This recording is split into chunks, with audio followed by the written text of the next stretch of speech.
का स्वागत है आप सभी का न्यूज़ 18 राजस्थान पर। मैं हूं आपके साथ हेमंत कुमार। चलिए खबरों की शुरुआत करेंगे बड़ी खबर के साथ। पाक विस्थापित परिवारों को सरकार की तरफ से आवास देने का ऐलान आज किया गया है।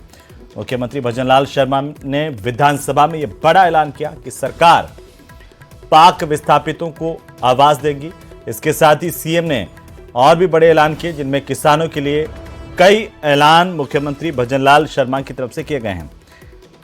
और इसी दौरान उन्होंने बताया कि प्रति परिवार 8,000 रुपए की किसान सम्मान निधि दी जाएगी। पहली किस्त में सरकार ने 2,000 रुपए की बढ़ोतरी की है।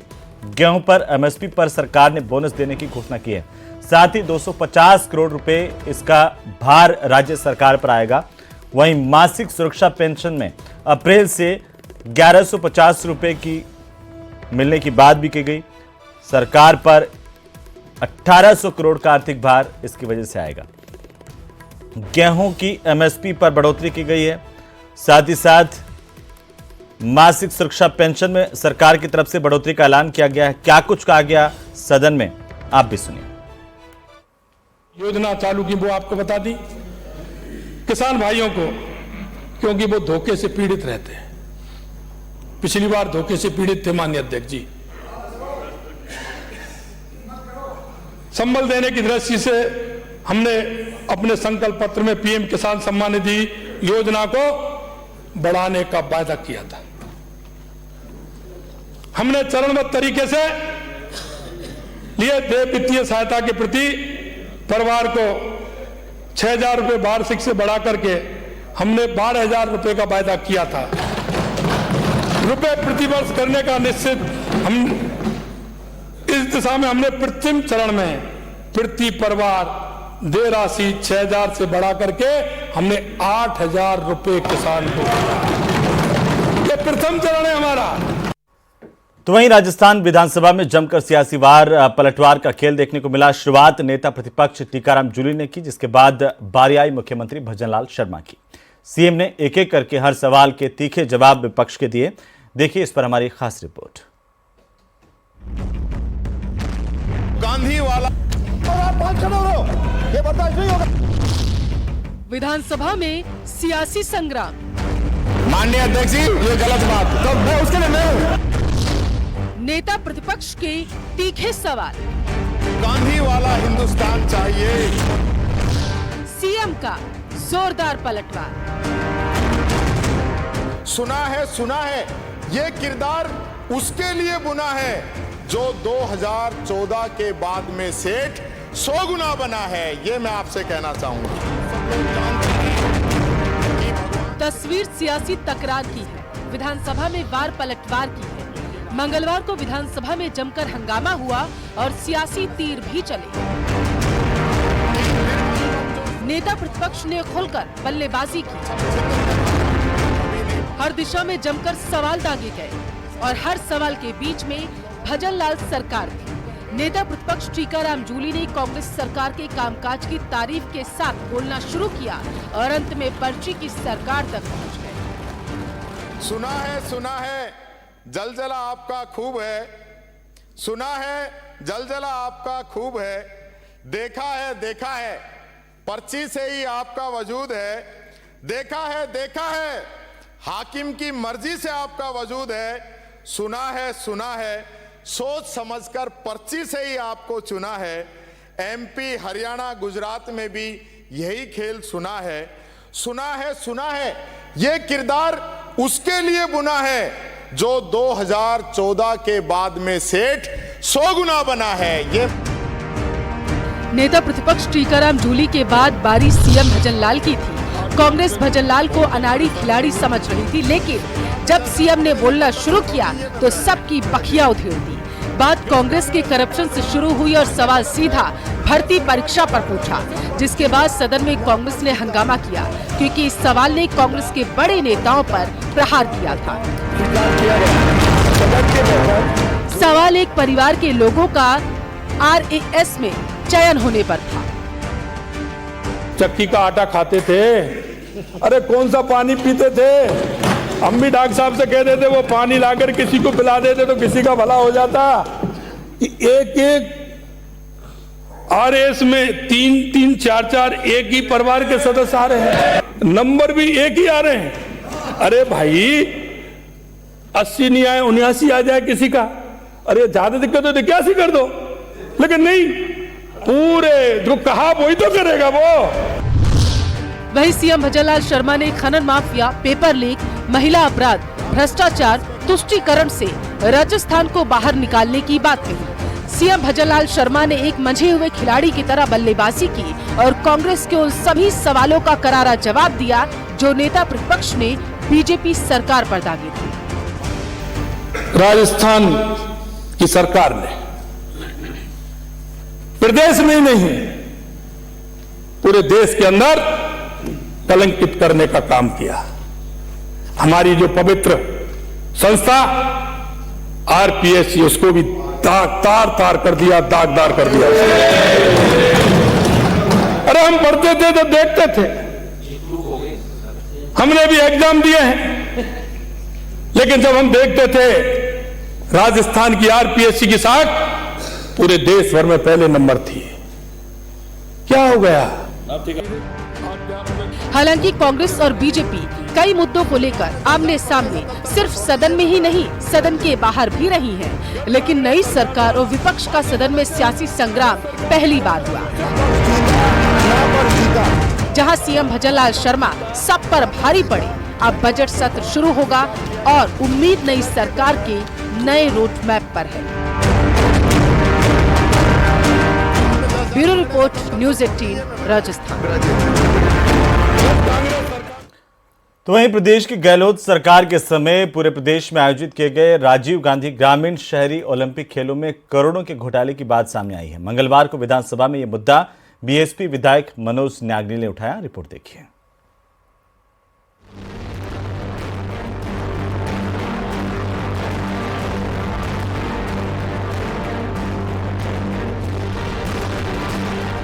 कांग्रेस की पूर्व सरकार पर एक और घोटाले का दाग।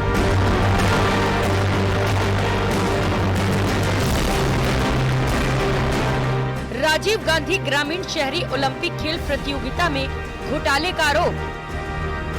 ग्रामीण ओलंपिक खेलों में हुए व्यय की जांच करवाई जाए। सदन को अधिकारियों ने गुमराह करने का काम किया है। विधानसभा में उठा घोटाले का मुद्दा। ओलंपिक खेलों में हुए व्यय की अभी तक कोई जांच नहीं हुई है। 155 करोड़ तकरीबन राशि व्यय हुई। खेल मंत्री राज्यवर्धन राठौड़ ने दिया जांच का भरोसा। ग्रामीण ओलंपिक खेलों में हुए व्यय की अभी तक कोई जांच नहीं हुई है। माननीय विधायक की मांग को देखते हुए ग्रामीण ओलंपिक खेलों में हुए व्यय की जांच करवाई जाएगी।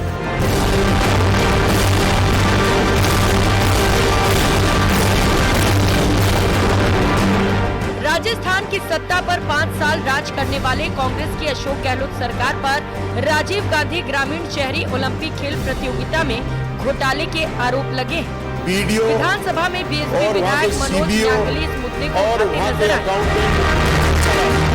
उन्होंने सनसनीखेज खुलासा करते हुए कहा कि इस टूर्नामेंट के लिए 126 करोड़ रुपए की टी शर्ट और निकर खरीदे गए। ओलंपिक खेलों में व्यय की अभी तक कोई जांच नहीं हुई है। माननीय अध्यक्ष महोदय, मेरा ये सदन का भी और हमारे विशेषाधिकार का भी जो मेरी पंचायत समिति राजगढ़ में ओलंपिक ग्रामीण खेल की जांच हुई। 10 लाख से अधिक व्यय का 3 अधिकारियों को चार्जशीट मिली। बीडीओ और वहां के सीबीओ और वहां के अकाउंटेंट तुलसाराम को, और इन्होंने छुपाया तथ्य। मामला राजीव गांधी ग्रामीण शहरी ओलंपिक खेलकूद प्रतियोगिता से जुड़ा है। इस खेलकूद प्रतियोगिता का आयोजन गहलोत सरकार के समय प्रदेश के अलग अलग जिलों में किया गया था। अब ये बात सामने आई है कि प्रतियोगिता में करोड़ों रुपए का घपला हुआ है, जिस पर खेल मंत्री राज्यवर्धन सिंह राठौड़ ने जांच की बात कही। राजीव गांधी ग्रामीण ओलंपिक खेल 2022 में तकरीबन 31 करोड़ राशि व्यय हुई, जिसका व्यय विवरण परिशिष्ट का पर उपलब्ध है। राजीव गांधी ग्रामीण एवं शहरी ओलंपिक खेल 2023 में 155 करोड़ तकरीबन राशि व्यय हुई, जिसका व्यय विवरण परिशिष्ट ख पर उपलब्ध है।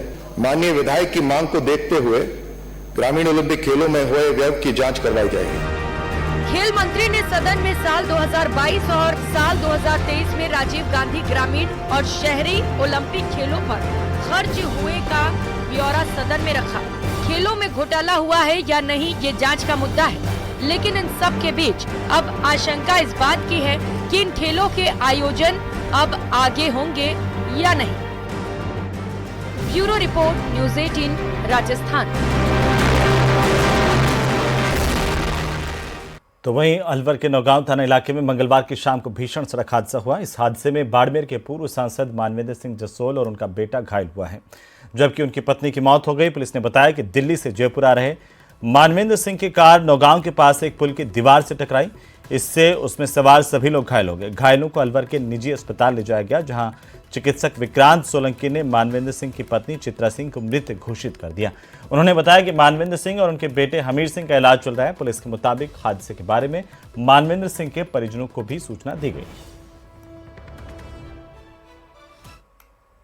4 व्यक्ति थे, उनमें से ड्राइवर तो बिल्कुल ठीक है और मानवेंद्र सिंह जी, उनके चेस्ट में इंजरी लगी है, रिब फ्रैक्चर्स हुए हैं और एक न्यूमोथोरैक्स हुआ है, तो उसका इलाज चल रहा है। उसमें ट्यूब डाल दी गई है और ब्लड की कमी है, थोड़ी बहुत, तो ब्लड भी उसमें से चढ़ाया जा रहा है और आउट ऑफ डेंजर अभी लग रहे हैं, लेकिन अभी ऑब्जर्व करना पड़ेगा कि आगे कोई डेवलपमेंट तो नहीं होता है। बाकी ब्रेन हेड इंजरी भी नहीं है। बाड़मेर के शिव से पूर्व सांसद और मंत्री रहे जसवंत सिंह के बेटे मानवेंद्र सिंह की गाड़ी आज अलवर जिले के नौगांव थाना इलाके के वहां पर एक्सीडेंट हो गई। दिल्ली मुंबई एक्सप्रेसवे पर उनकी गाड़ी एक्सीडेंट होने के बाद मानवेंद्र सिंह की पत्नी चित्रा सिंह की डेथ हो गई है और खुद मानवेंद्र सिंह घायल हुए हैं। उनका बेटा हमीर सिंह और ड्राइवर गंभीर रूप से घायल हो गया, जिन्हें अस्पताल में भर्ती कराया गया है। फिलहाल अलवर के निजी अस्पताल सोलंकी अस्पताल में उनका इलाज चल रहा है। डॉक्टरों का कहना है कि मानवेंद्र सिंह के चेस्ट में चोट आई है, उसके अलावा कई फ्रैक्चर हैं और फिलहाल उनका जो अस्पताल में है वो इलाज चल रहा है। हमारे साथ यहाँ मौजूद हैं एडिशनल एसपी रिजपाल सिंह जी। रिजपाल जी, किस तरीके से यह हादसा हुआ और कौन कौन लोग घायल हैं? इसमें 3 घायल हैं जो अभी यहाँ पर इलाज चल रहा है और हादसा 82.8 पॉइंट है वहाँ पर हुआ, हाईवे पर। और ऐसे जो चश्मदीद बता रहे हैं कि गाड़ी जो दोनों रोड के बीच में डिवाइडर होता है और खाली जगह होती है, उसमें मूवमेंट हुआ है गाड़ी का और उसके बाद में आगे जो पुलिया है उससे टकराई है गाड़ी जी। तो इसमें गाड़ी कौन चला रहे थे और जो उनकी पत्नी की रहती वो अभी वेरीफाई कर रहे हैं, ड्राइवर कौन था, गाड़ी कौन ड्राइव कर रहा था, वो वेरीफाई कर रहे हैं। और कैसी स्थिति डॉक्टरों से बात हुई हो तो तीनों में से अभी आउट ऑफ डेंजर बताया और स्टेबल बताया जी। तो जिस तरीके से तेजपाल सिंह का कहना है कि जो घायल हैं तीनों, उनकी स्थिति है वो सामान्य है और घायलों का जो है अलवर के जो निजी अस्पताल है सोलंकी अस्पताल, वहां पर इलाज जारी है। वहां जो डॉक्टर है जो सोलंकी जी, उनका कहना है कि मानवेंद्र सिंह को चोट लगी है। उसके अलावा अभी ज्ञानदेव आहूजा जी आए हैं, उनसे बात करते हैं। ज्ञानदेव जी, आप मिलकर आए, किस तरीके की स्थिति है, डॉक्टरों ने क्या बताया है? ऐसा डॉक्टर ने जो बताया कि कैरोबिल है श्रीमान मानवेंद्र सिंह जी, उनका लड़का और उनकी पत्नी का तो आपको जानकारी हो ही गई और डॉक्टर होपफुल है कि वो कंप्लीट ठीक हो जाएंगे। डॉक्टर से बात हुई, डॉक्टर कहना है कि मानवेंद्र सिंह के चेस्ट में और दूसरी जगह कई जगह फ्रैक्चर्स हैं, छोटे छोटे हैं, लेकिन वो काफी बचाव हो गया और छोटे मिनी ऑपरेशन होकर के ठीक हो जाएंगे जी।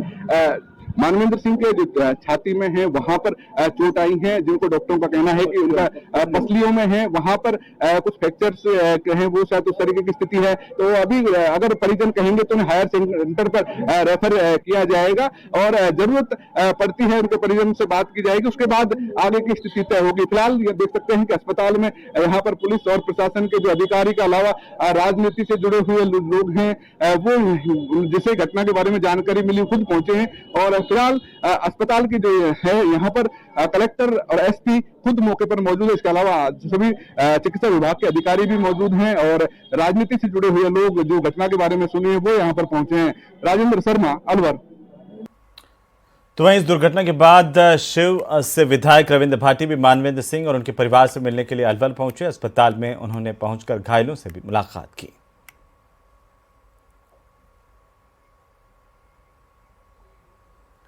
और इसी बीच कोटपुतली से बड़ी खबर, ट्रेलर और ट्रैक्टर ट्रॉली में जोरदार टक्कर हुई है। भीषण सड़क हादसे में एक की मौत होने की जानकारी मिल रही है। इस हादसे में बच्चों समेत 15 लोगों के घायल होने की भी खबर है। घायलों को अस्पताल में भर्ती करवाया गया। ईंट भट्टे पर मजदूरी करते थे तमाम घायल। डाबला रोड पर स्थित CSD कैंटीन के सामने ये सड़क हादसा हुआ है। एक व्यक्ति की जान गई है। बच्चों समेत 15 लोग इस सड़क हादसे में घायल हुए हैं।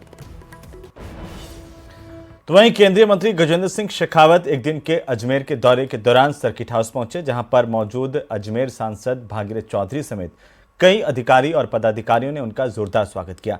इस दौरान पत्रकारों से बातचीत करते हुए उन्होंने ERCP परियोजना को लेकर कांग्रेस पर जोरदार हमला बोला। उन्होंने कांग्रेस पर ERCP के बहाने राजनीति करने के आरोप लगाए। उन्होंने कहा कि अगर कांग्रेस ERCP पर राजनीति नहीं करती तो ये योजना कब की पूरी हो जाती है।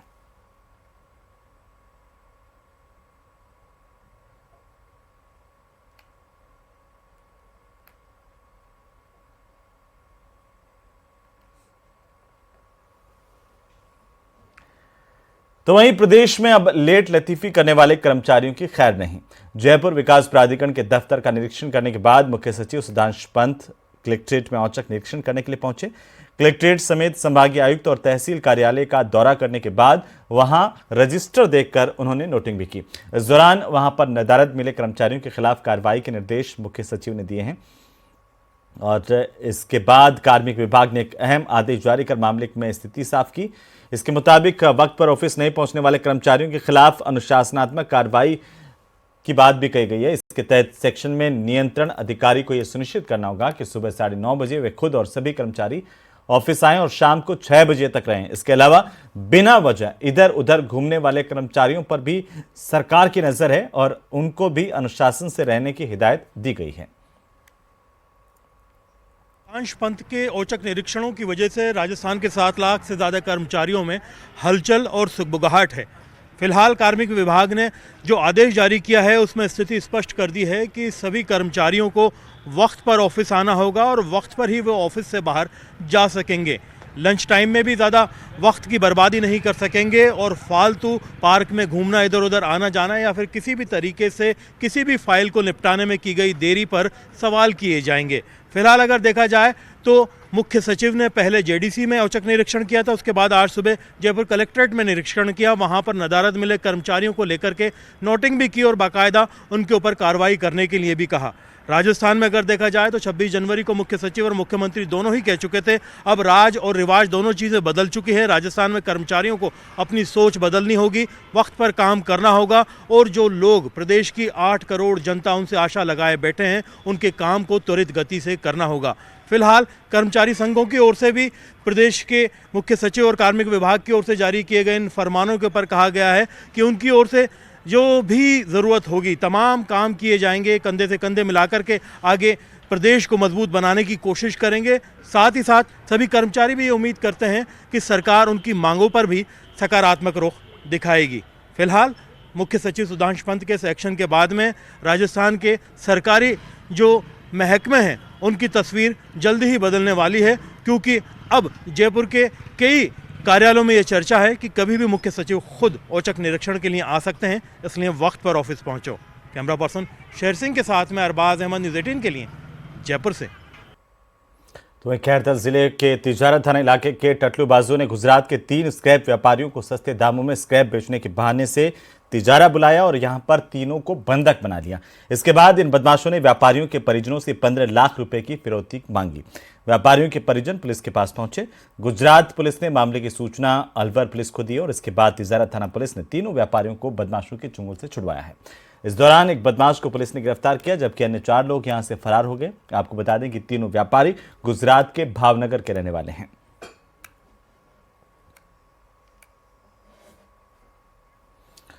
उधर कोटा में एक महिला ने निजी बैंक पर मनमानी करने के गंभीर आरोप लगाए हैं। महिला ने बैंक पर उसकी सहमति के बगैर घर पर कब्जा करने का आरोप लगाया। महिला का यह कहना है कि बैंक कर्मचारियों ने बच्चों को डरा धमकाकर पहले घर से बाहर निकाला और मकान पर ताला लगा दिया। दरअसल पीड़िता ने बैंक से 20 लाख रुपए का लोन लिया था। कोरोना काल में महिला कुछ किस्तें इसकी जमा नहीं करवा पाई थी और इसके बाद जिला कलेक्टर ने दोनों पक्षों को 31 जनवरी को सुनवाई करने के लिए बुलवाया था, मगर बैंक ने उससे पहले घर पर ताला लगाने की कार्रवाई कर दी। इसके चलते महिला अब मानसिक तनाव से जूझ रही है।